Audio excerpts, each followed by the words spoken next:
Tonight, the president meets with world leaders in Argentina at a highly anticipated global summit and gives the cold shoulder to Russian President Vladimir Putin. Plus, our interview with Utah Senator Mike Lee, who's pushed to get criminal justice reform done before Democrats take control of the House, is on the line. And we interviewed two Trump team insiders who say the president is surrounded by embedded enemies in the White House and in almost every level of the federal government. Their take on the deep state. Welcome to Faith Nation. I'm Jenna Browder. And I'm John Jessup. Well, it was the snub heard around the world as global leaders prepared to meet at the G20.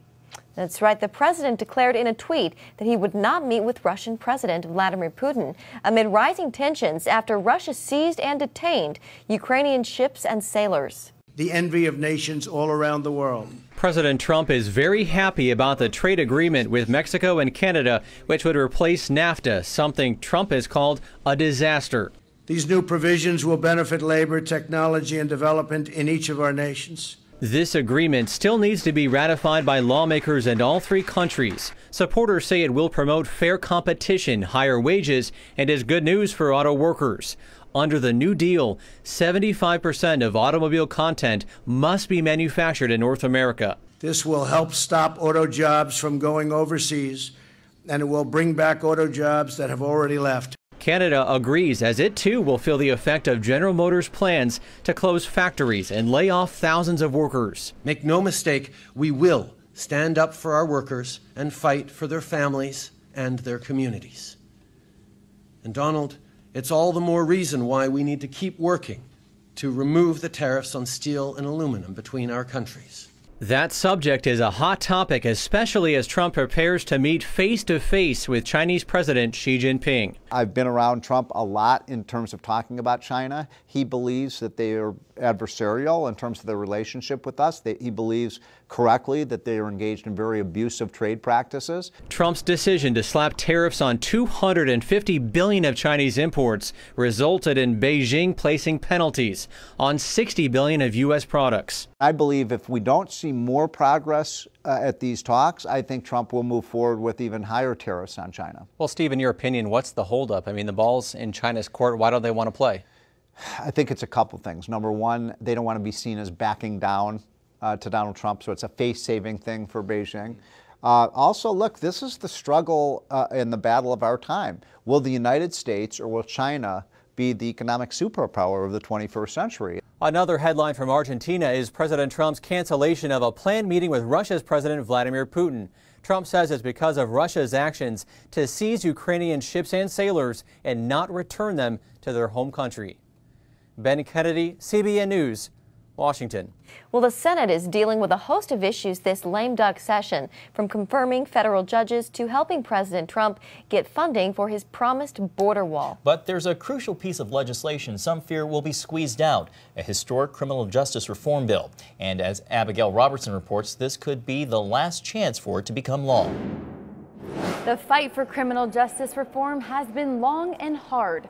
Senator Mike Lee tells CBN News that in his 8 years of working on a comprehensive bill, they've never been closer than they are right now to sending a bill to the president's desk. If it is brought forward, it will pass. It will pass overwhelmingly with a bipartisan supermajority vote of at least 65, probably 70, maybe 75 or 80. The bill that Lee says helps prisoners return to society and addresses excessive sentences already passed the House.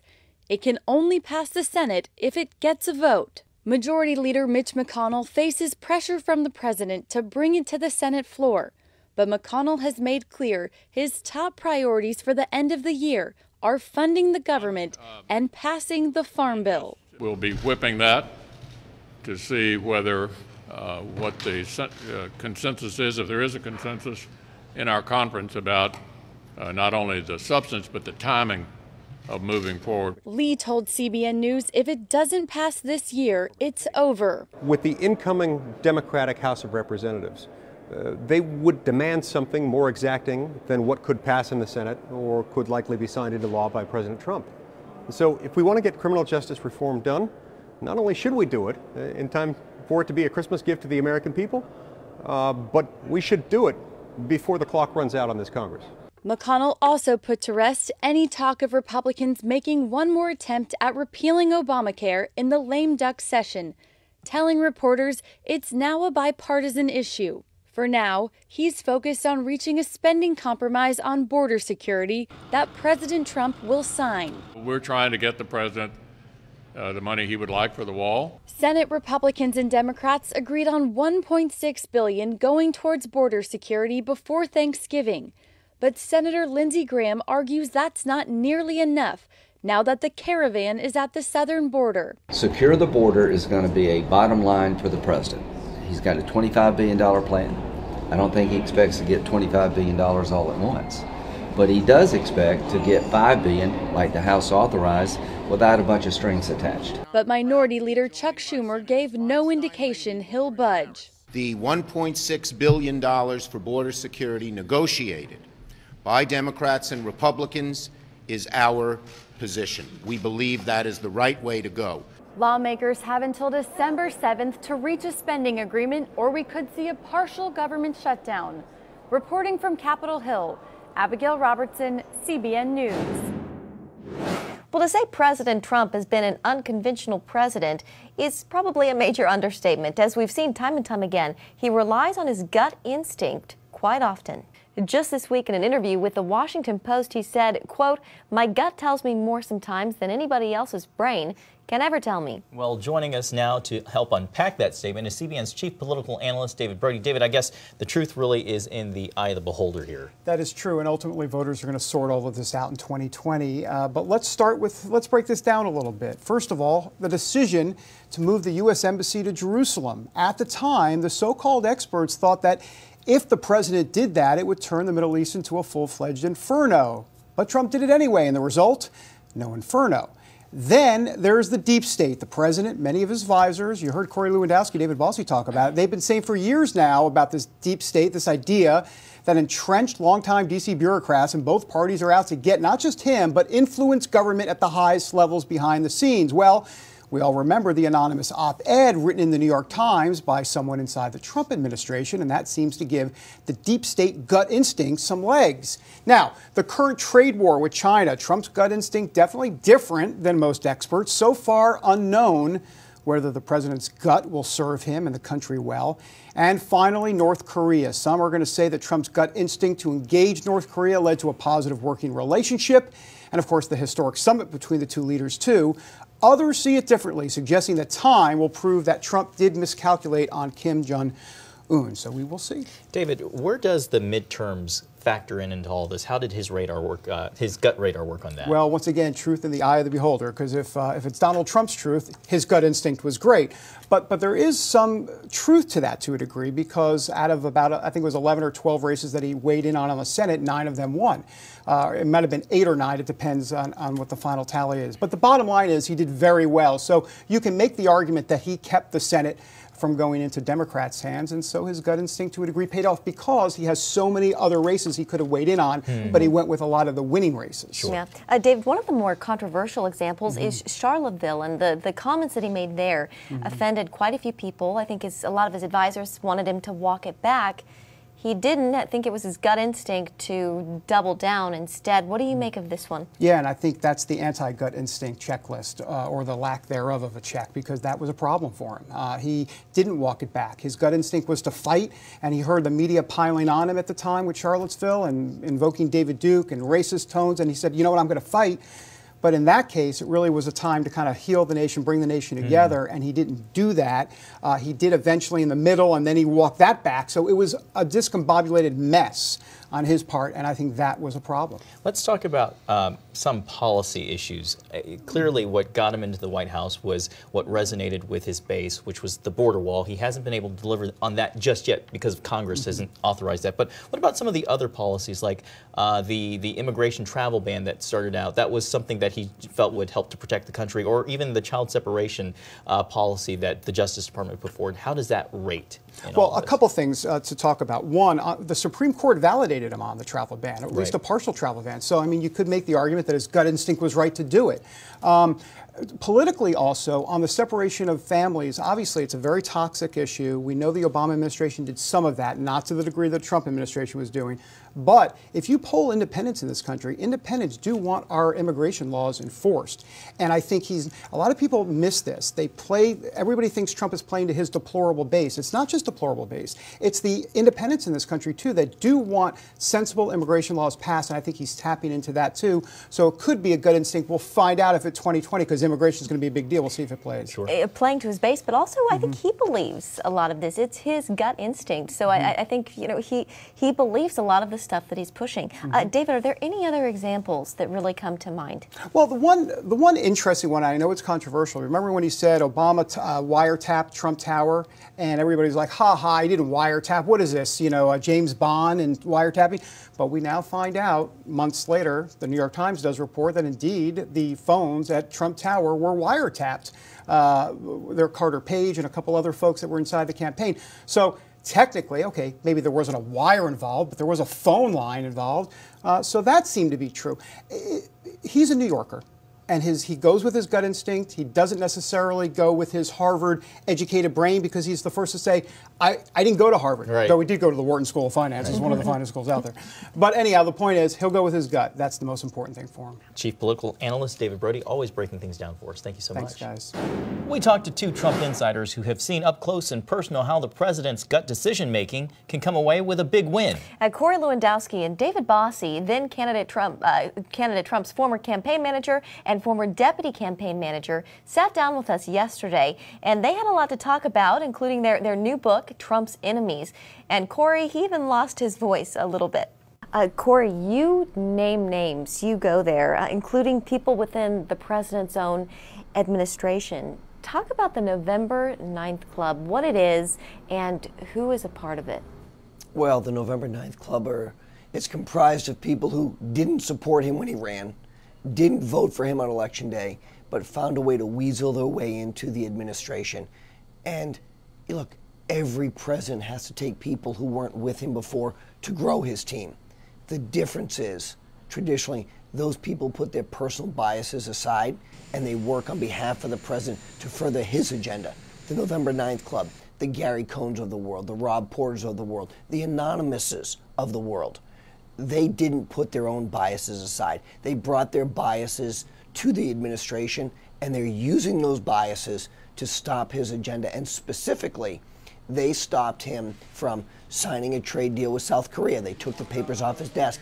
The American people didn't elect staff to stop his agenda. That's what the November 9th Club is. So we outline who those people are in the book, and we say this president deserves better. And just as a few examples, the president moved on H.R. McMaster and now has John Bolton. He's moved on Gary Cohn, and he has Larry Kudlow, right? He's had some changes in the communications department, but he's brought in Bill Shine. People who the president trusts, that even though they may not agree with him on everything, and they shouldn't agree with him on everything, they should bring forth their own ideas, their own opinions on things. The president loves that. He loves the give and take. But it's when the president makes a decision, you're all going to move forward together. Both of you, obviously very close to the president still. Talk about your relationship with them. I know we were on Air Force One and you were both there. This was down to a campaign event in Florida. But you're right there. You are in a lot of these conversations. Just tell us about your relationship that you still have with the president. Well, we have a great relationship, and part of the reason we wrote this book is so that we can bring to light the frustration that the president has faced, whether it's from the intelligence community, some of the mainstream media, some of his own staff, those people in Congress who's thwarted his agenda, because we hear it, because we travel with him, we see it, and he deserves better. He got elected to bring change to Washington, and the people who are his enemies need to be exposed, and that's part of why we wrote this book, is to expose those people. But at the very end of this book, we talk about all the success that this president has had, regardless of all those enemies, all the things he's been able to achieve in the first 2 years, because if we don't do that, nobody else is doing it for him. So that's a big part of it. In part of our relationship with him is we were blessed to be able to have the first sit-down interview with the president for a book in the first 2 years of his term, and it's in this book in its entirety. People can read it, and I think it's a wide-ranging interview. It's actually the first time the two of us ever interviewed anyone, and it's the President of the United States in the Oval Office. In the Oval Office of all places. We were a little nervous, to say the least, but we tried to get him to talk to us about a lot of the different issues of the day, from the Mueller probe to his successes. Look, I think the book is really special for us because it brings to light where the president's frustrations are. And we try and call out the whole fake Russia hoax, how it started. And the other side is the hypocrisy that nobody on the other side of the aisle has been held accountable for the law firm paying $5 million to a Russian spy, to a British spy to go and get this. And the media's culpability in this. The sole sourcing, which has been used then to apply for FISA warrants to spy on American citizens. We detail it very much in the book, and people should be very afraid because what the president outlines in his interview and what we talk about in the book, individuals at the highest level of law enforcement use their badges, which they were entrusted with, and they went after American citizens for political purposes, and it should never happen again. Next on Faith Nation, we go one-on-one with Christian author Eric Metaxas. The one-time Trump critic and now convert offers an evangelical perspective on everything from immigration to criminal justice reform, and he gives us his take on the president's gut instinct.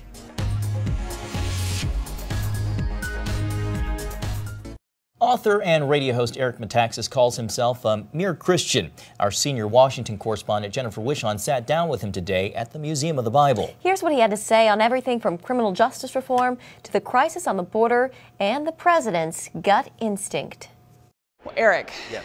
We're here in the shadow of the Capitol Dome. The Senate is poised to pass overwhelming bipartisan legislation dealing with criminal justice reform. I know this is an issue that's near and dear to your heart. Yeah. What is the need here?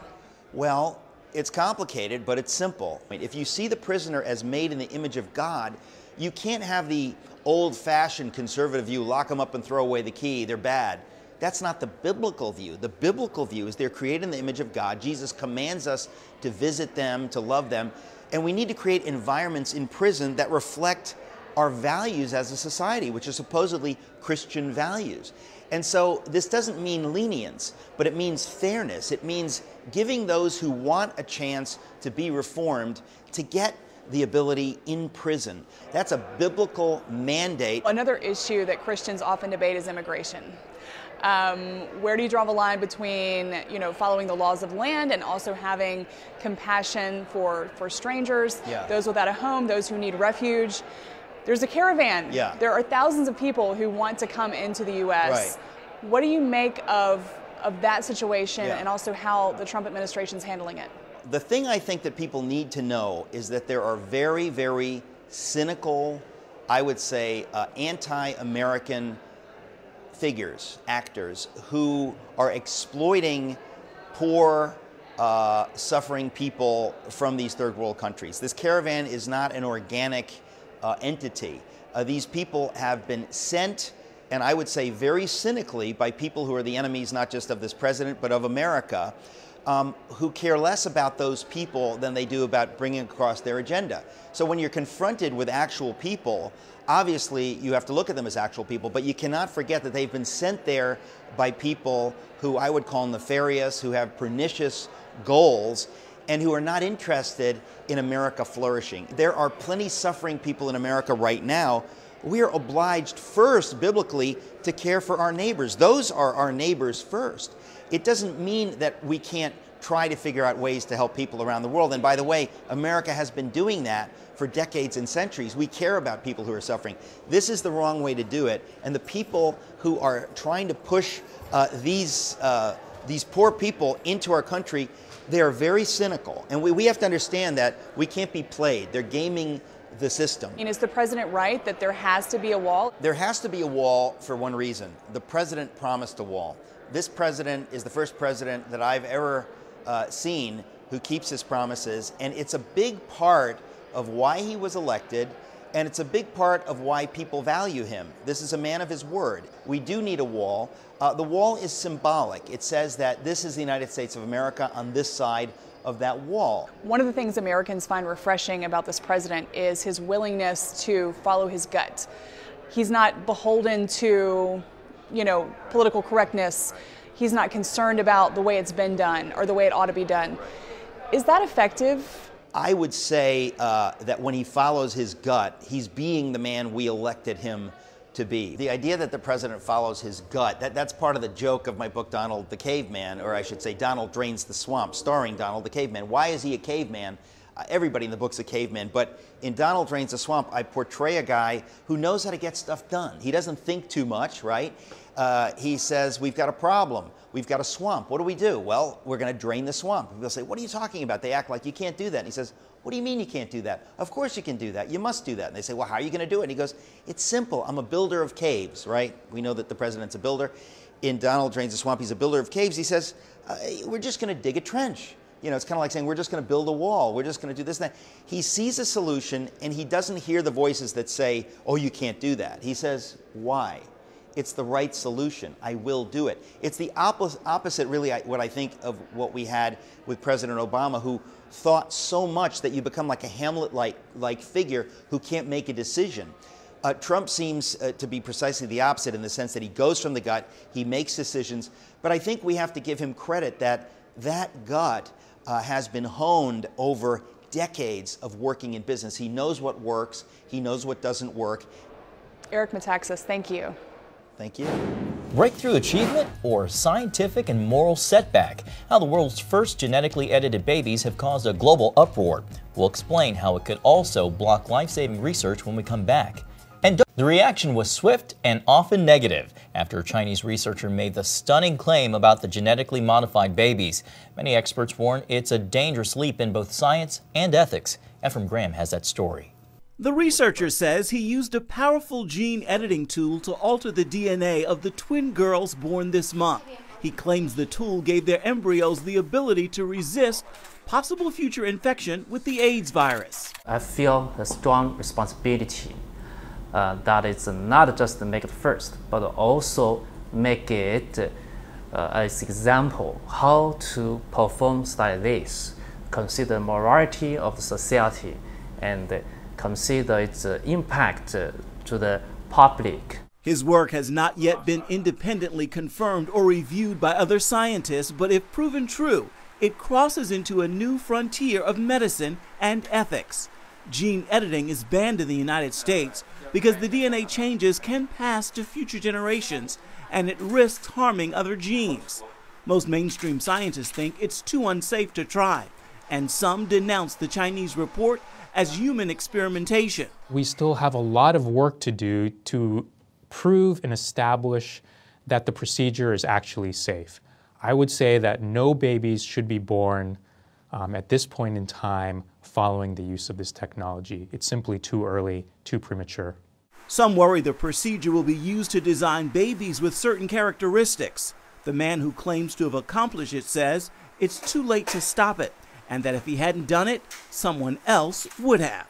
Ephraim Graham, CBN News. Well, some researchers are worried that this experiment will lead to further restrictions on their efforts. They're learning how to edit DNA to fight genetic diseases like Huntington's or Tay-Sachs without actually creating human babies. Their concern is the Chinese researchers' violation of international guidelines will set their research back, taking hope away from people living with untreatable genetic diseases. We'll be in tonight on a sad note as the United States enters its 17th year of the enduring fight in Afghanistan. Last night, 2 of the 3 American soldiers killed this week in Afghanistan came home. The killing by a roadside bomb marks the largest loss of life this year for American forces. 3 more soldiers were injured and an American contractor was wounded. The 3 deaths in the country comes just 3 days after another soldier was killed in a firefight there. A somber reminder of the cost we pay for freedom. Well, that's going to do it for tonight's Faith Nation. See you next week.